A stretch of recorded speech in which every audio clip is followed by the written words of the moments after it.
Hello everyone, welcome back with the Microsoft Excel basic tutorials how to merge cells. For example, in here I will create a simple tables. Click from this point into here, and I will use these icons all border to create tables. The next, if you want to merge between these two columns, you can use these icons merge center, so it will be automatically merged between these two columns. If you want to merge in these two columns, but with these three columns with the same rows, you can use these tools, merge across. So it will be merged only between two columns in here.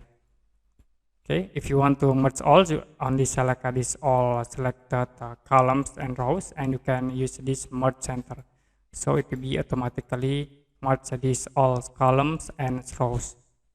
If you want to undo this merge, okay, you can use these tools, unmerge cells, so it will be back into normal. You can add like 4 tables in it. Okay, you can click again at this point and use these tools, unmerge cells, so it will be back into normal. Okay, that's it, how to merge cells in Microsoft Excel. And if you have any question about this tutorial, you can comment below this video.